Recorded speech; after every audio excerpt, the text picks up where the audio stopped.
Some of the best games you can play right now aren't new at all.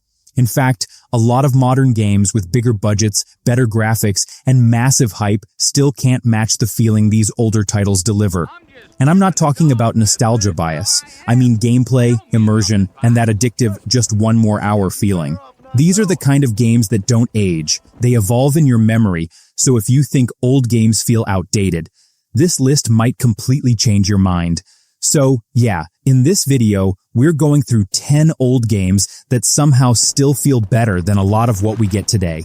Not just good for their time, but genuinely fun, even now. Some of these might surprise you, some you probably already love, but all of them have something special that modern games sometimes forget. Let's get into it. Starting off with The Elder Scrolls V, Skyrim. And honestly, this game still feels like freedom in its purest form. The moment you step into that world, it's like the game just lets go of your hand and says, do whatever you want.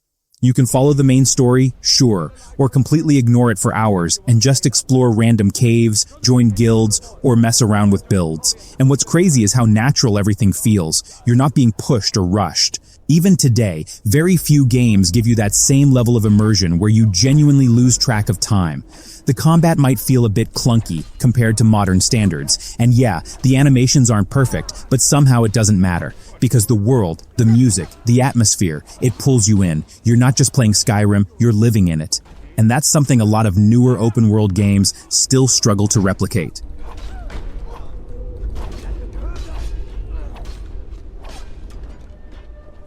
Moving on to Grand Theft Auto, San Andreas, and this is where things get really interesting, because this game didn't just give you an open world, it gave you a life to live inside it. From the moment you step into CJ's shoes, everything feels interactive in a way that still surprises you today. You're not just doing missions, you're going to the gym, customizing your character, eating food, learning new fighting styles, even managing relationships. It sounds simple now, but back then, this level of detail was insane. And the crazy part is, a lot of modern games still don't go this deep. The map feels alive, every area has its own vibe, and there's always something random happening that keeps you hooked. Sure, the graphics are outdated, and the shooting mechanics feel a bit rough compared to today, but the freedom and personality of this game completely overshadow those flaws. It's the kind of game where you log in for one mission, and somehow end up playing for hours doing everything except that mission.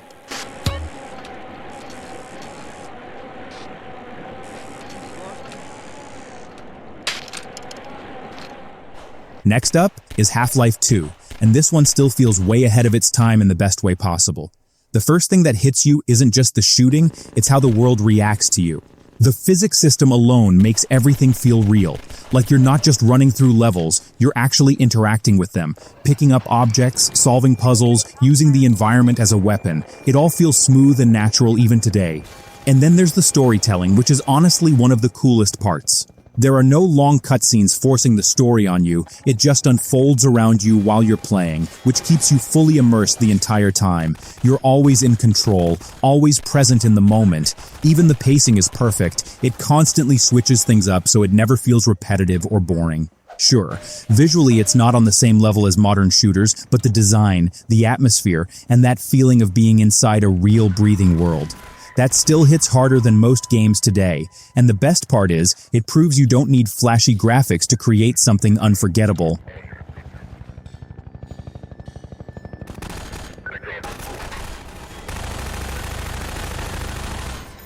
Then there's The Legend of Zelda, Ocarina of Time, and this is one of those games that just proves great design never gets old. The first time you step into Hyrule, there's this quiet sense of adventure that slowly builds up, and before you even realize it, you're completely hooked. What makes it special isn't just nostalgia, it's how perfectly everything is paced. The dungeons feel like actual puzzles that make you think instead of just guiding you step by step, and every item you get genuinely changes how you play. There's also something really satisfying about the simplicity of it all. No cluttered UI, no overwhelming systems, just pure gameplay and exploration. Even the combat, while basic by today's standards, feels responsive and clean. And then you have the music, which honestly still hits in a way a lot of modern soundtracks don't. It's one of those rare games where even after all these years, you can pick it up and it still feels magical, like it respects your time instead of trying to overwhelm you. And trust me, we're only getting into the deeper stuff from here.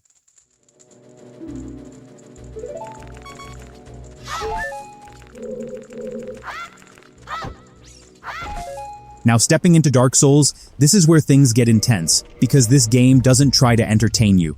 It challenges you. And yeah, a lot of people know it for being hard, but what really makes it special is how fair that difficulty feels once you understand it. Every enemy, every boss, every shortcut in the world is carefully placed in a way that rewards patience and learning instead of button mashing. The combat has weight to it. Every swing matters, every mistake costs you, and that tension keeps you fully locked in. But beyond that, the world design is honestly genius. Everything connects in ways you don't expect, and when you unlock a shortcut that loops back to a familiar place, it feels incredibly satisfying. There's barely any hand-holding, no constant markers telling you where to go, which makes exploration feel real again. It trusts you to figure things out, and that trust is something modern games often avoid.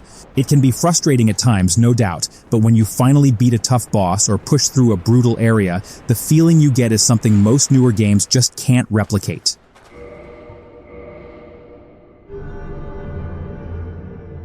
Then comes BioShock, and this is where you realize how powerful atmosphere and storytelling can really be when they're done right. The moment you enter Rapture, there's this eerie, almost haunting vibe that just sticks with you. It's not just a setting, it feels like a fallen world with its own history, its own tragedy. As you move through it, you're not just shooting enemies, you're uncovering pieces of a story that slowly pulls you deeper in. The way the narrative is delivered through audio logs and the environment itself feels natural, like you're discovering things on your own instead of being told what to feel. And then there's the gameplay, mixing gunplay with plasmid powers, giving you freedom to approach fights in different ways. It's not the smoothest shooter by today's standards, and yeah, some mechanics feel a bit dated, but the creativity behind it still stands out. And when certain moments hit, especially later in the game, they hit hard in a way that most modern games struggle to achieve.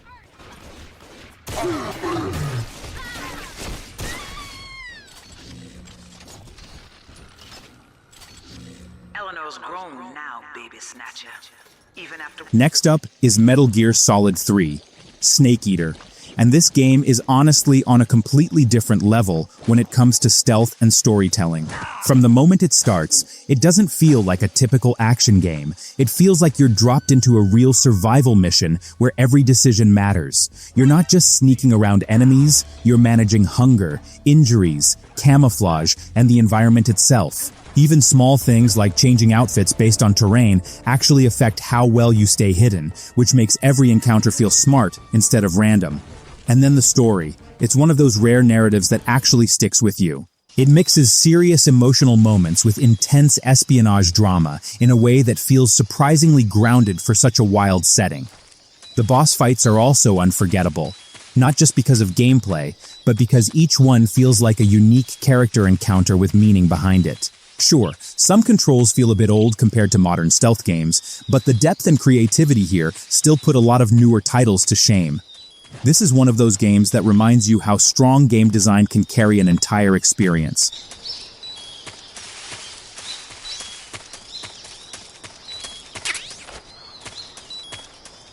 Next is Portal 2, and this one is proof that a game doesn't need massive open worlds or intense combat to be unforgettable. From the very first moment, it pulls you in with this perfect mix of humor, mystery, and clever design. The puzzles aren't just about figuring out where to go, they actually make you think in a completely different way, using portals to bend space and solve problems that feel impossible at first, but super satisfying once they click. What really makes it stand out, though, is how smooth everything feels. You never feel stuck in a frustrating way for too long, because the game gently teaches you without breaking the flow. And then there's the writing and characters, especially the dialogue, which is honestly hilarious and perfectly timed. It keeps the experience light even when the puzzles get tricky. Even today, it feels incredibly polished, like every mechanic has a purpose and nothing is wasted. It's one of those games where you finish it and instantly think, why don't more games feel this smart and fun at the same time?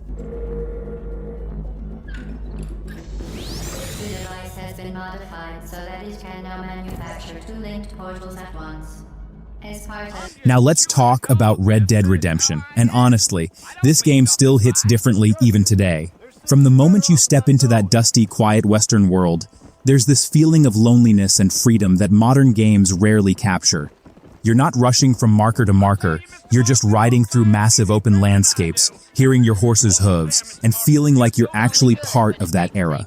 And what makes it even better is how grounded everything feels.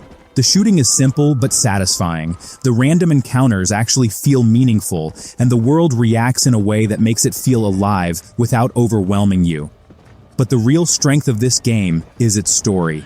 It starts off like a classic Western revenge tale, but slowly turns into something much deeper and more emotional.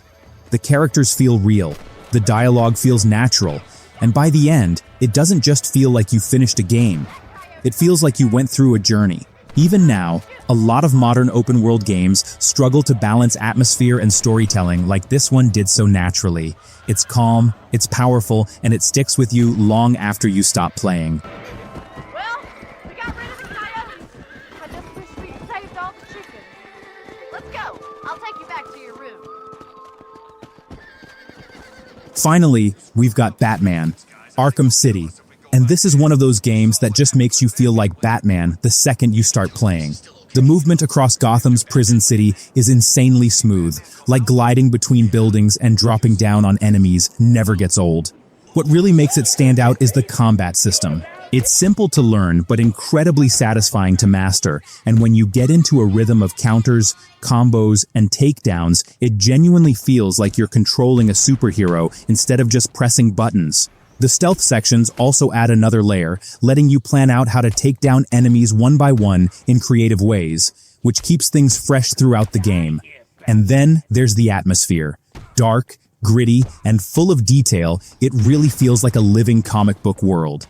The story also keeps you hooked, constantly throwing twists and big moments that make you want to keep pushing forward. Even today, a lot of superhero games still get compared to this one, and honestly, it's easy to see why.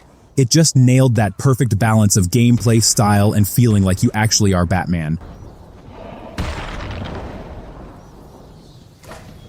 And that's the list. When you look back at these games, it's kind of crazy how many of them still hold up better than some modern releases. It really shows that great game design doesn't expire. If anything, it gets stronger with time. Now I want to hear from you. Which old game do you think still beats today's games? Drop it in the comments. I'd love to see your picks. And if you enjoyed the video, don't forget to like and subscribe for more gaming content like this.